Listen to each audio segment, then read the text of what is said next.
Masterclass, your change makes the change. And we're here for 4 days and we're streaming live on Facebook and LinkedIn and even on YouTube.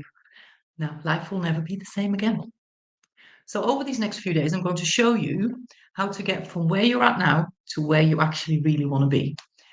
We'll explore what's holding you back and why, and then I'm going to show you how to change that. So, before we start, just make sure you've got your pen and paper ready because there'll be some writing to do. And if you haven't already got the workbook, then message us your email address and we'll send it to you. It's really the written work that's going to make the biggest difference for you because writing fires up different parts of your brain to listening, and you need both really to get a proper result. What happens when you write, it slows down your thoughts. So you become more aware of them and you can be looking at them objectively. So important to get your pen and paper and get that workbook. So pop the questions if you have any questions in the comments, and I will get back to you after the session today. So my name's Caddy. Most of my logistics connections will know me as Kath. That's a whole different story. I'll tell you that one time.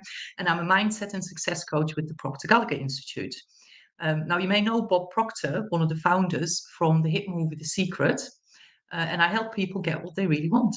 And if they don't know what they want, I help them to find out and then get it.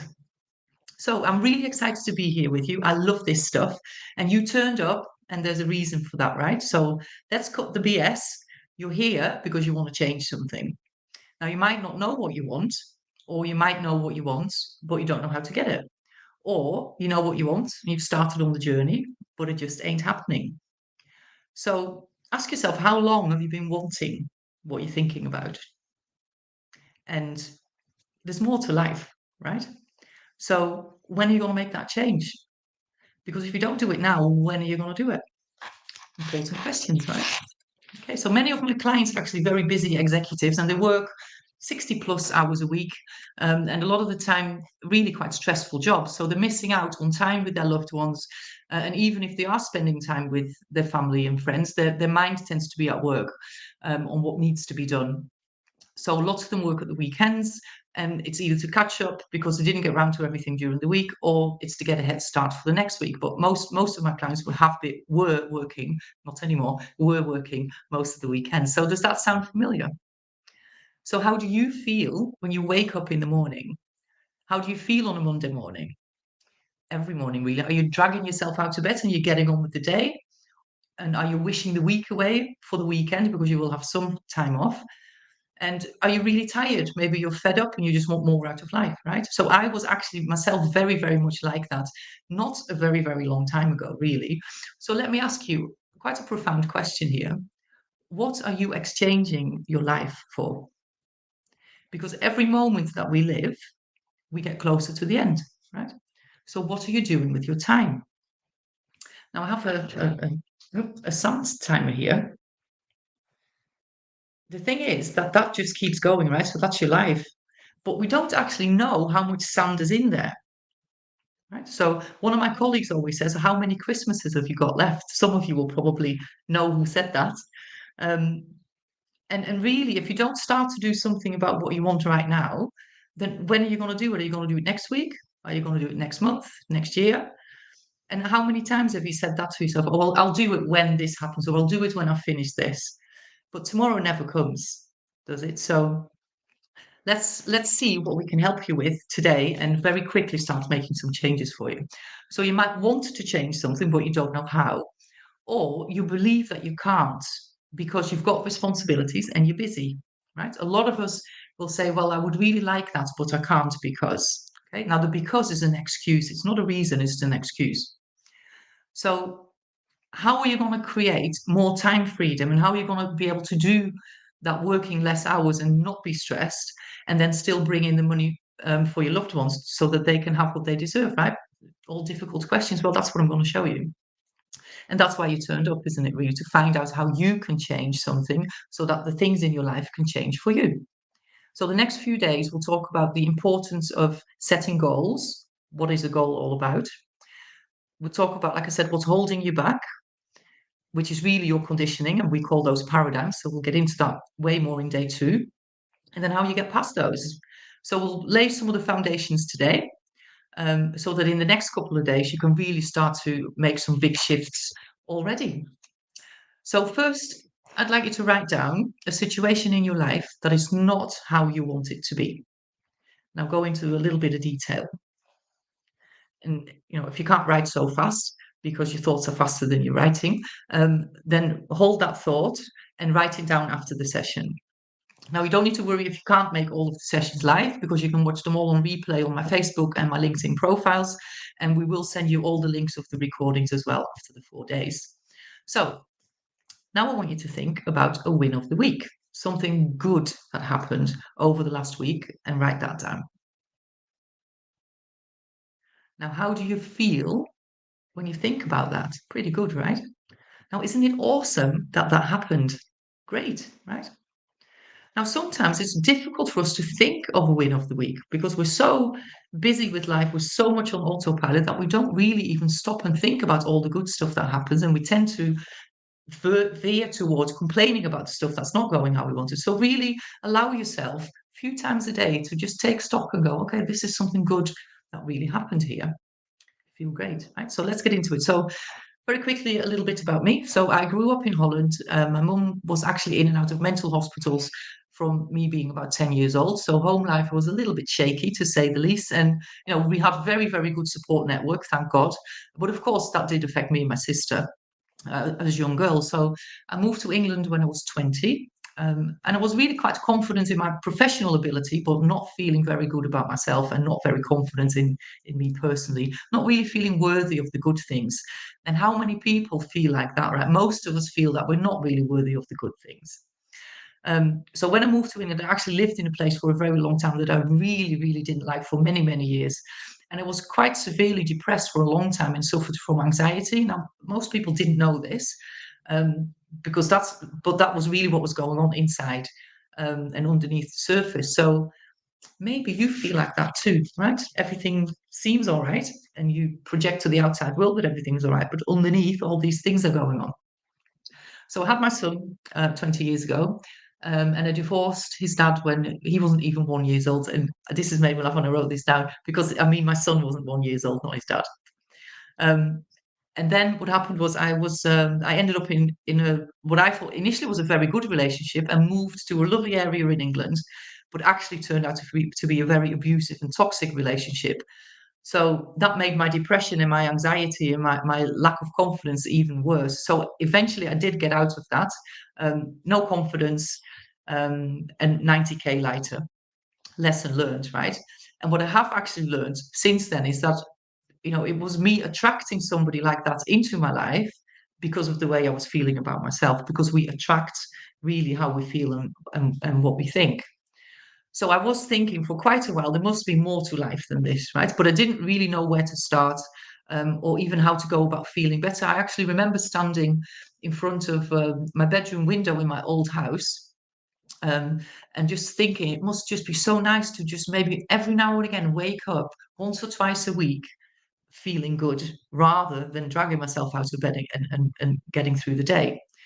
Now, things very rapidly changed when I really started to understand how life works.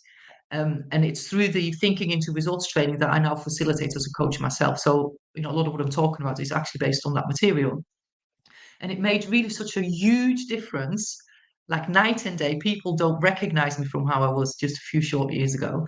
And all I want to really do is share that knowledge and understanding with other people, with you, so that you can also change your life for the better. Because the thing is, if you can think of something, if you come up with an idea, that means by default that you can be, do, and have it. Because the idea would not come up into your mind if you couldn't do it. It's already inside of you, it's bubbling to get out. So, as an example, I never thought of creating the iPhone because that wasn't my thing. So that idea didn't come up in my mind. Anyway, very shortly after starting that training, I found out then I had breast cancer and I had 3 operations, chemotherapy, radiotherapy, etc., etc. Got through that, and I'm very happy to say that I'm completely fit and healthy now.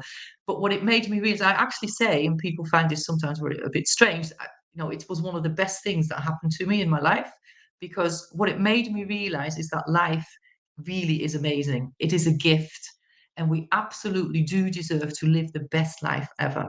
Right? We're here to feel good. We're not here to suffer. We're here to feel good and live a good life. But how do we do it?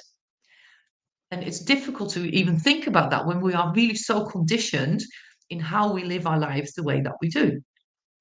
So my life turned around completely, very, very quickly. I quadrupled my income. I have no stress in my life.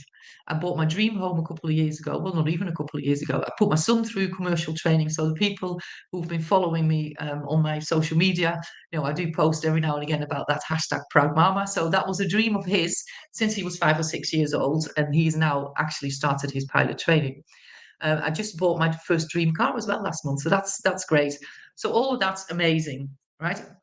I have great relationships with my family and my friends. I'm fit and healthy. And most importantly, I'm happy. And I wake up every day feeling good and looking forward to my day. Now, the question is, do you? Do you? Do you wake up excited and looking forward to it? Do you go to bed on a Sunday evening and you're looking forward to the week? Possibly not, right? So how did I do it? And how do my clients do it? Well, it starts, I suppose, with realizing that success is actually a system. It's really a step-by-step process. And if you follow the rules, you can achieve whatever it is you want. So success is really governed by universal or scientific laws. And once you understand those laws, we can get them to work in our favor. We'll talk much more about that in the next few days. Now, it's also really important to understand that it's not your results that make you successful. Actually, your results come after you've been successful. So, for instance, you get to the fitness level that you want after you've successfully done your workouts and your exercises.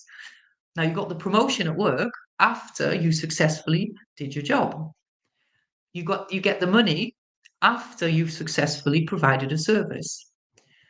You get a delicious cake after you've successfully put together the individual ingredients, right? So really important to understand that we are successful already. We're successful before we achieve our goals. So let's start to talk about goals now. Now, think of a goal that you've achieved in the past. It could be years ago or it could be in the last few weeks. Now, have you thought of one? Okay, good.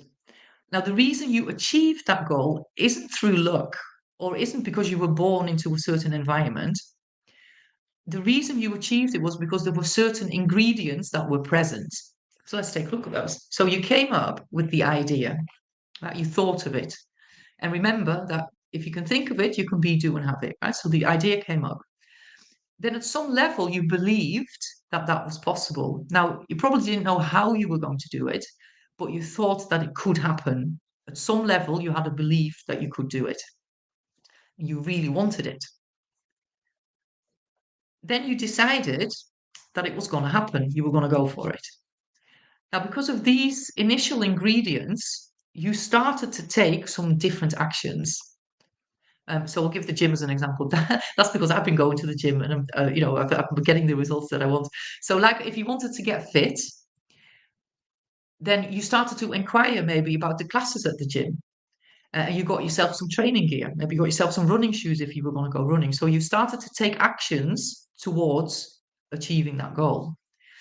And then what happened is you created some new habits. So, for instance, your habit might have been that you, I don't know, hit the snooze button in the morning and had 5 bars of chocolate for your breakfast. So you created some new habits and you started to go to the gym instead. Or maybe you went for a run or you went on a cycle ride. So you had the idea, you believed it was possible at some level, you really wanted it, you decided you were going to go for it, you started to take different actions to move you towards it, you created some new habits, and then you were consistent and you developed persistence. So you were consistent in those new habits and you persisted. And then after a little while, you started to see the results. Now, we really tend to do all of this very unconsciously. Right? We're not consciously aware that this is really what's happening. This is sort of the process that we go through, the ingredients that are needed. But the same principles apply to absolutely everything that we want. Now, the trouble is that we are taught from a very young age to argue for our limitations. rather than for our abilities to achieve what we want, right? So, Bob always talks about the report card syndrome. So and I remember obviously went to school in Holland, and you would get marked 0 to 10, and 10 would be the best. And if you had a 5, that was a fail, and a 6 was just scraping through on a pass. So I would come home with my report card, like many of my friends, and I maybe had 10 subjects, and 8 of them I had 8, 9, and 10, and then maybe I had 1 7 and 1 6, and everybody focused on the 6 and the 7s, right? So we are taught from a young age to focus on what isn't going so well, to focus on the negative, to argue for our limitations, to think about why we can't do something rather than why we can do something. And we tell ourselves that, right? We tell ourselves, well, I'd like to do that, but I can't because, as I said before, rather than ask ourselves, how can I do this? So the first step in the process is to actually set a goal. So why are goals so important? Well, we're human beings and we're part of nature. So when you look at nature, you'll notice that nature is always growing. The universe is constantly expanding. So being part of nature, it is completely natural for us to want more. In fact, we are what we call goal-seeking organisms. And for us to feel good, we have to be growing. If we're not growing, we don't feel good. Now, look around you. Everyone is always looking for more and better. Better homes, better food, better income, better health, better relationships, more profit, run, cycle, swim faster, get quicker Amazon deliveries, get quicker grocery deliveries. Everyone is always looking for more and better because that's our innate nature. That's what we naturally do. And really, that more and that better is an expression of the uniqueness that is inside of you. And of course, that needs to be expressed, right? So, life really is for well-being. Nature most of the time corrects itself. So life is for you. It's pro-life, it's for well-being, it's for you. So really, don't you owe it to life to be and to do and to have more, right? Because that's you expressing life. Now, the thing is that you're living the way that you're living right now. So maybe you're too busy, maybe you're short of money, maybe you're not so fit, maybe your relationships aren't the way they want. You're living the way you're living right now because that's how you know how to live. You know how to do that, right? And that's what you currently believe is possible. That's how you see yourself right now. So effectively, we'd call it a blueprint, right? So you have a blueprint and you're living according to that blueprint. So this is about your conditioning, how you're programmed, how you're conditioned, the beliefs that you hold about what you think is and isn't possible. Now think of this. So someone who was working maybe 30 hours a week and earns $100,000 a year. Well, they think differently to someone who's working 60 hours a week and earns $100,000 a year. So one works 30 hours and the other works 60 hours and they both earn the same money. Someone who lives on the street thinks very, very different than someone who's a multimillionaire. And someone who's fit and trim thinks very, very differently to someone who's unhealthy and overweight. But the thing is, we all have 24 hours in the day. Everybody has the same time in the day, and we all have opportunities. So it's really our thinking, not our circumstances, not our environment. It's our thinking that's making the biggest difference to how we're living our life.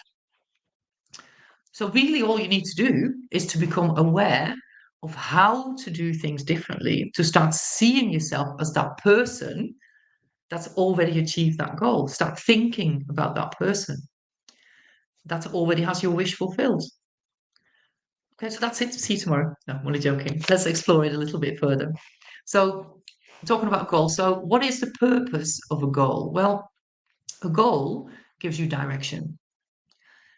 Without a goal, we're going to be lost, right? So you wouldn't drive out of your driveway in your car without knowing where you were going, would you? But most of us are living our lives without knowing where we're going, really, or we're living our lives going somewhere that we don't want to go.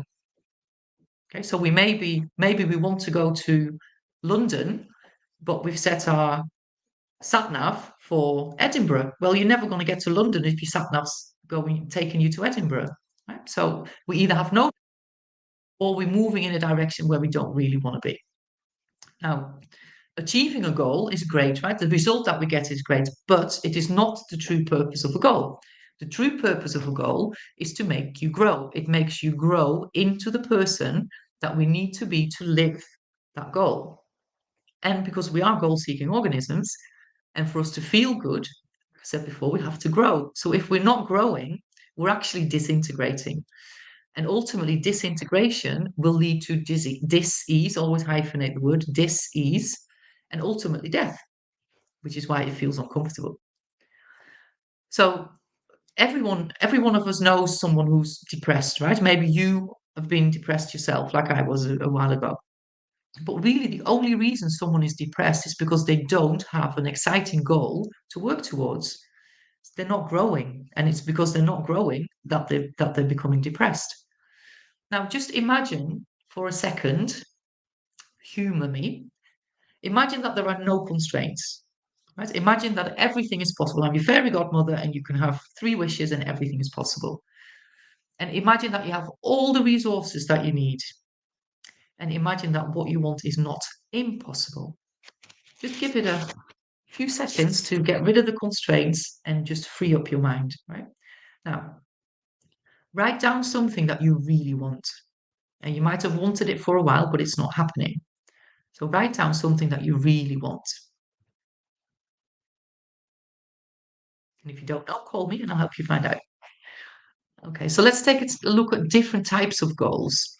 So in my training, we work with only one type of goal, but there are actually 3 types. So the first type is an A-type goal. And an A-type goal is something that you already know how to do, maybe like buying a car, because you've done it before, you know how to do it. And there's nothing wrong with an A-type goal, and by all means set an A-type goal, right? Because it's sort of the day-to-day stuff that we're doing. Now, the B-type goal is something that you think you can achieve. So people who believe that they're stretching themselves tend to set a B-type goal. So it's something you believe you can achieve, and you know that certain things will need to fall into place for it to happen. So you probably need to make a plan, and if this happens and that happens, and such a body does such a thing, and such a body does another thing, then you know that you can achieve it. But that's really quite boring, right? Because there's no real inspiration in that one. And what happens is that the first hurdle or the first couple of obstacles, we give up. And this is actually why a lot of people stop and start. So they start a project and then they stop, and then they start something else and then they stop, and then they start something else again and then they stop. So we all know people like this, and we've all probably done it ourselves, right?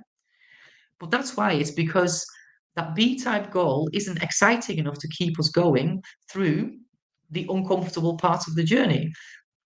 When they don't have that burning desire to achieve it, that real want to achieve it. And a lot of the time, it might not even be your goal, right? It may be something that someone else wants you to do, and you're not really up for it, but you think you should because of whatever reason. And so B-type goals, in fact, quite dangerous goals, really. So we don't really want to be looking at goals like that. So what we work with is what we call a C-type goal. And a C-type goal is something that you really, really want. It's something you haven't done before, and you don't know how to do it, but it excites you and it delights you. You really want it, but at the same time, it scares the bejeebies out of you. Right? So think of that thing you've just written down. And if it makes you feel excited, does it make you feel excited? But it makes you feel scared at the same time as well. Then guess what? You got the right goal. And if it doesn't make you feel like that, then it isn't yet a C-type goal. So you need to stretch yourself a bit further. You need to get yourself out of your comfort zone, because it's outside of our comfort zone where our growth happens, right? And if I keep, on the theme of doing the gym, so if anybody's ever had a personal trainer at the gym, what happens is that they will show you they're the experts, right? So they will show you how to do the exercises, and then they might tell you, okay, you need to do 10 sit-ups. And you start, and after 5 or 6, you think, oh my God, I can't do anymore. But your PT goes, do more, 3 more, do 3 more, and you do 3 more. You're very uncomfortable, but it's actually in that uncomfortable stage that you're building your strength. It's in that uncomfortable stage that we're growing. Think of children who have growing pains. Right? So all this really is about what you want. It is not about how you're going to achieve it, because actually you don't know that, right? You don't know how you're going to achieve it because it's new and you've never done it before. It's like when you started to learn to drive a car or ride your bike, you hadn't done it before. You knew you could do it, but you didn't know how you were going to do it because you'd never done it before. So it's the same with a C-type goal. It's great, great idea. You absolutely want it. You're nervous about it, you're scared about it, but you just need to work out how to do it. That's all. So that's what we're going to learn. We're going to learn how to. You set your goal, you set the what it is that you want, and then you're going to learn how to do it. And guess what? When you've decided that you're going to do it, then actually all the resources will pop up. They just have to. They have to come to you. So everything you need, then once you've made that decision, is going to come to you. And we've seen this in the past. How if you think of in the past something's happened and you're going about your day. And I'll give an example. So I was working at Heinz at the time, and because my son wasn't sleeping, I was very, very tired. And because I had to travel down the motorway a few times a month, I was literally falling asleep at the wheel. So I'd asked for a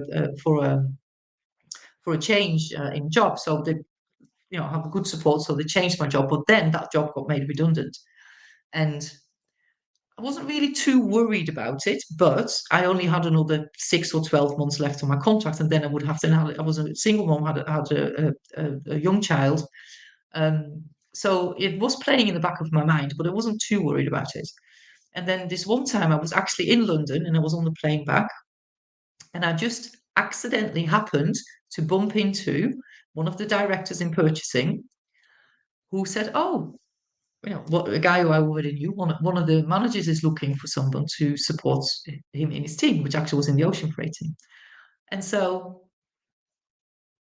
what happened was that I wasn't too worried about it. My goal was to make sure that I had an income and I could look after my son. And things just happened. And it was actually one of the best jobs I've had. It gave me a lot of flexibility. And so once you start to entertain a new idea and you're open-minded about it, then things will absolutely come to you. They can't not to. And I just said open-minded, so you do have to be open-minded, because on your way to your goal, you have to entertain new ideas. Now, if your mind is closed, you're not going to entertain any of the ideas. You're probably not even going to recognize them. See, the thing is that once you start to think about a goal, then the ideas are going to start popping up as to how you can start to achieve that. Now, the thing is that we become what we think about. Right? All great leaders in all of the world have said, they've disagreed on loads of other things, but they do agree on the fact that we actually become what we think about. So start thinking about that C-type goal, and then guide your thoughts very deliberately and ask yourself how you can do it. Don't give any attention whatsoever to why you can't. So once you start giving your goal some attention, ideas will start to pop up and you'll recognize them, and then you can start to act on them. Now, Steve Jobs said, you can only connect the dots going backwards. You cannot connect them going forward, but connect they will, right? And they are connecting. Now, ask yourself, take a deep breath, relax. Ask yourself, how would you feel if you achieved that C-type goal that you just wrote down? Something you really wanted, probably didn't think you could have it, but how would you feel if you did have that, if that did happen? And how would that benefit you and the loved ones um, around you? Don't you owe it to yourself and to them to just do it, to just go for it? Because why not? And the thing is, actually, that what you'll find is that as soon as you start to more seriously entertain that new idea, that C-type goal, thoughts are going to come up really quickly as to why you can't do it. Right? Now, this is because the law of polarity comes into play. So we talked before about success being based on applying universal and scientific laws. So this is actually one of them. So the law of polarity dictates that everything has an equal opposite. So there is no left without a right. There isn't an up without a down. There isn't an in without an out. I couldn't be inside of this room if something else wasn't outside of this room. There's no hot without cold. There's no light without dark, and so on and so on. And it's those opposites, that polarity, that contextualizes our world, makes it tangible. So this means also, of course, that there is good in everything that we perceive as bad. And tomorrow we will talk about the different parts of our mind and why we label something good or bad or positive or negative. So there is good in everything bad, and there is positive in everything negative. Right? They're just two sides of the same thing. We learn about this in science classes at school, right? And tomorrow we'll talk also about how to look for the good in everything and then how to focus on the positive. But what it also means is that everything that's positive also has a negative. And so this is why when you think of a great idea, very quickly, and it feels like immediately, the negative side also pops up. And we get thoughts about why we can't. But it has to do, right? Because there's a positive and a negative. So both sides are going to make themselves known to you. But now that you know that is just the law of polarity coming into play, you can consciously and deliberately start to guide your thoughts to the positive, to the how can you do it. And it sounds dead simple, right? But it is way easier said than done.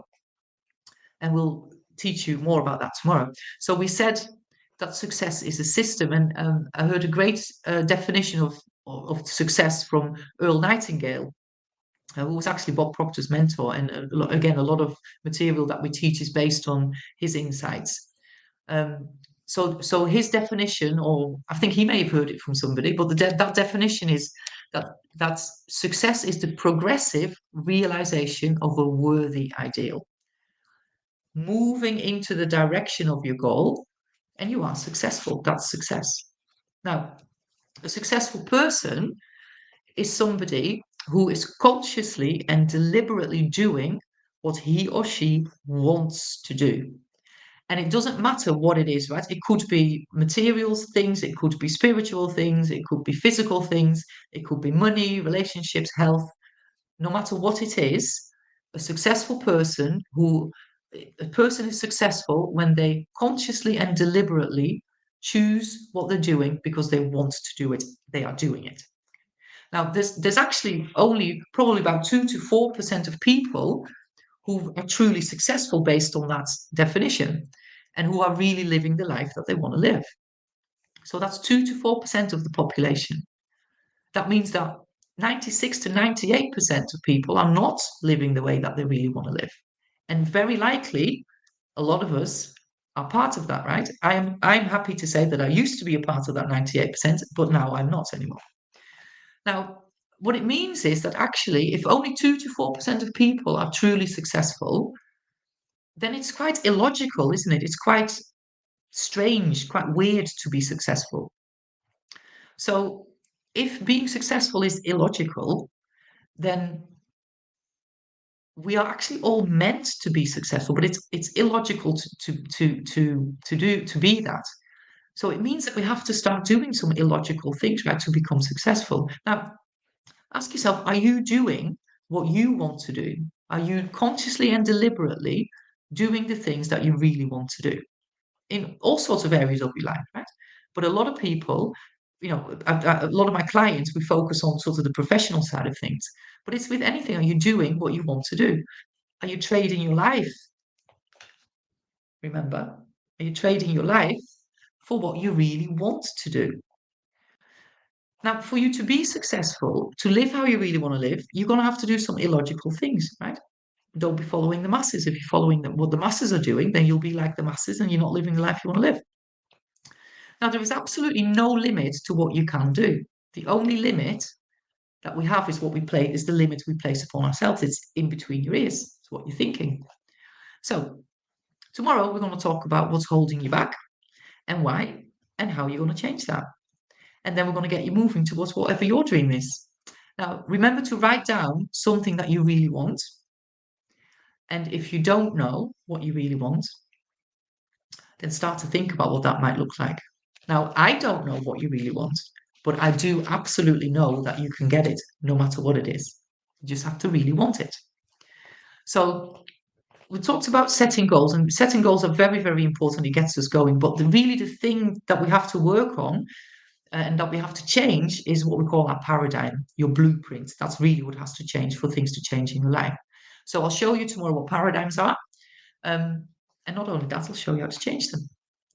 And remember, you're here, right? You were here today. You've lasted this long. You're here today because you wanted to upgrade your life, because you wanted to make a change.